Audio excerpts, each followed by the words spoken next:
we arrived at noon, and I met my room organizer for the first time in person. I'll talk more in detail about my roommates during the convention in a future video. But anyway, there was just enough time to unpack and get settled into the room before heading off to get registered. Now, I had pre-registered already, and I was lining up as soon as registration was opening, so I figured it wouldn't take terribly long, and VancouFur is still a rather small convention. However, that wasn't the case. So what are you doing now? I'm waiting in line at LionCon. What? LionCon! So what is this con? The best friends are made of LionCon!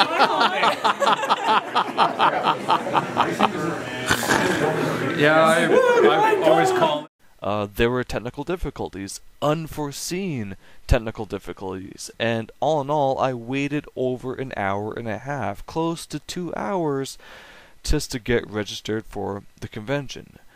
However, the silver lining was, during the long wait, to which I dubbed it LionCon, I was able to introduce Togo to additional friends of mine, again running into them by mere coincidence.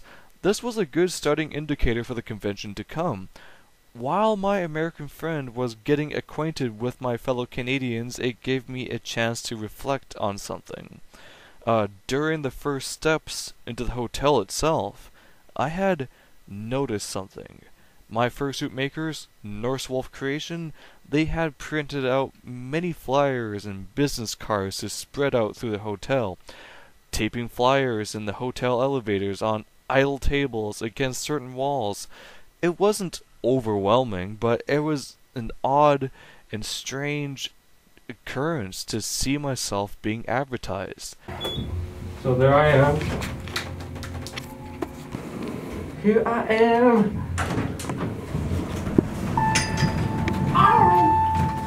Now don't eat the nice man, okay? Be a good wolfie. What if I want to be eaten?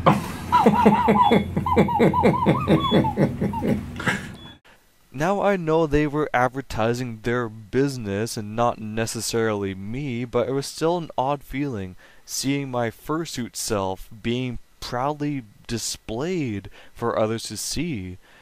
It was even more strange when someone in line right behind me in the aforementioned LionCon was holding one of these flyers. I saw my fursuit on the flyer, and the person holding it had absolutely no idea that it was me, the person standing right beside him that owned that fursuit that he was looking at. It was certainly a strange feeling and a strange coincidence, since he was blissfully unaware.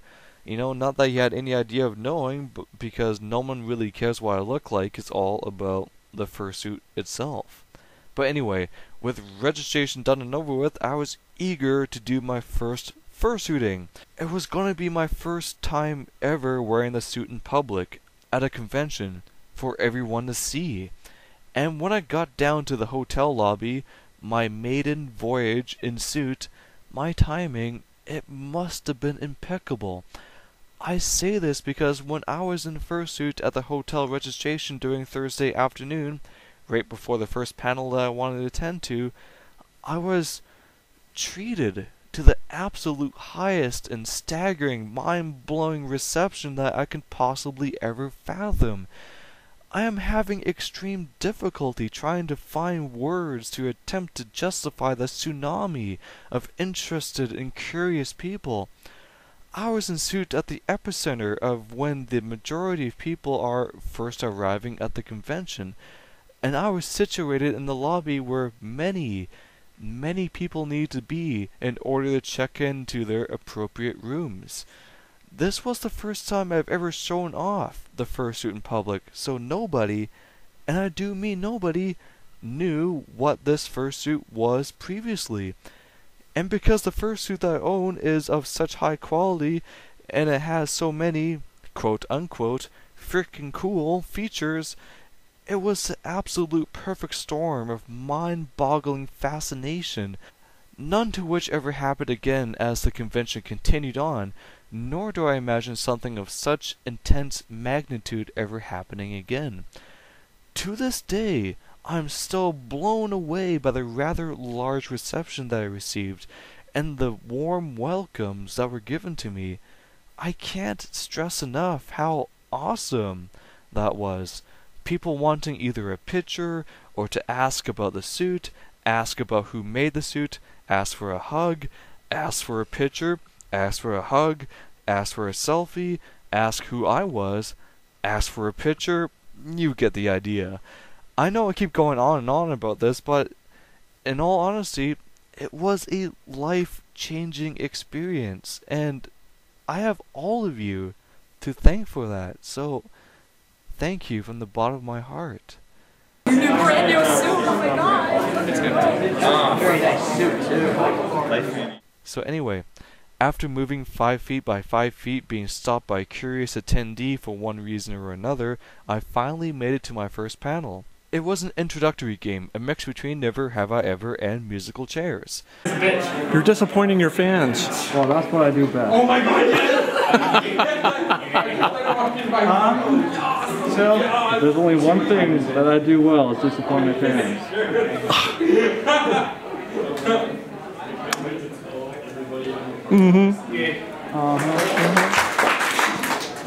Can't clap.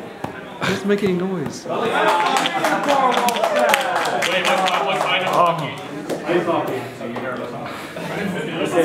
Street hockey. Marlowe, and well, I'm a first-time fursuiter. Okay, I'm a first-time fursuiter. Oh, just a switch. Someone's talking to you. It's a switcheroo. Oh my gosh.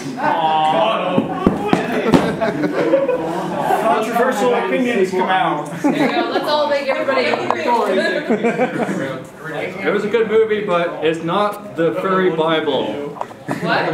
It's not the furry Bible. I know that would be Robin Hood. It was rather fun, and I had a good time. However, I needed to leave early because my first time fursuiting was coming to an end. I had chosen to end my session early because I was rather inexperienced to fursuiting, and I was heating up quite rapidly. However, something else happened. I had met my first YouTube exclusive fan in person. This was something to which I never ever thought would happen. I just talk on YouTube, that's all I do. I don't do much of it.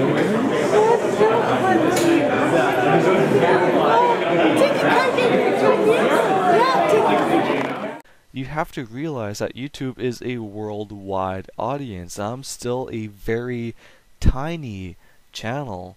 Despite saying in a previous video that I was going to attend VancouFur, I still never would have thought that anyone from the website would even bother to care about that information, let alone take the effort to come up to me. So much so that I had bet my American friend Togo that I would buy him a Canadian delicacy in the form of poutine if that were to happen. And I was greeted with a flood of enthusiasm, none of which I ever thought I would be doused upon me with. I'm still shocked, happily shocked, that this kind woman, to which I'm so sorry but I can't recall your name, I was just in a state of awe. She pretty much showered me with accolade.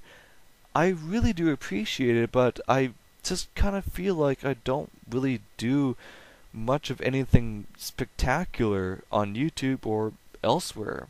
You know, I'm just a regular working class Joe.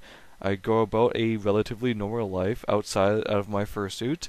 Sure, I write and narrate all of my YouTube endeavors, but it has nothing too mind-blowing, you know? But nevertheless, I am thankful. After a quick trip to the Headless Lounge just to cool down, just to get away from people, after that was said and done, I got suited up again, and I was greeted again by a similar wave of eagerness in the main hotel lobby. And this also included yet another YouTube exclusive fan. How many plates of poutine do you owe me now? 5? 1. No. Yeah. No. Yeah. No. I had my second fan from YouTube exclusively come up to me, asked me if I was the same Marlo from YouTube, and I said yes. He pointed out that he commented on a video. I could not for the life of me recognize his name. And then, yeah, he said thank you for replying back to his comment, and then he just kind of walked away. He's like, you're just like, Oh, that's cute.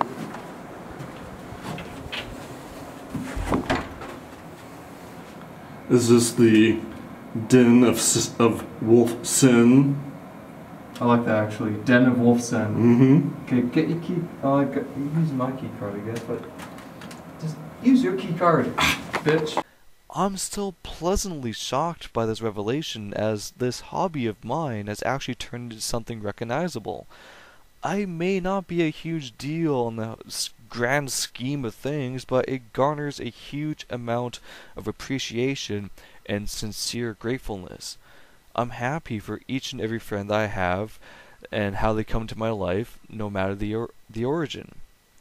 So, after finally getting out of the suit, I was headed down to the convention for the opening ceremonies, and then after that was some dinner at an Irish pub with a couple of good friends of mine. However, that didn't stop me. It was time to go to the dance. But, in typical Moon fashion, I had forgotten my lanyards with my registration badge, so I couldn't even get in. So after a quick and embarrassing trip back to the room, it was then time to dance.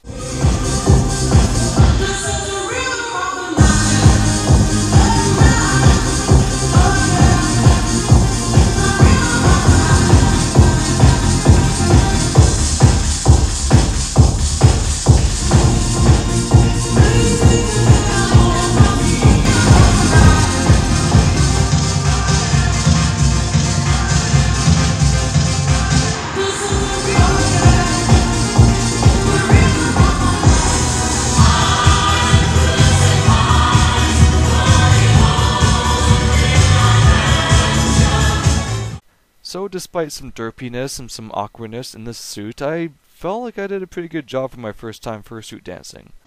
This is not the right floor. What are you doing? Actually going up. Yes, that's right. Hide in a corner.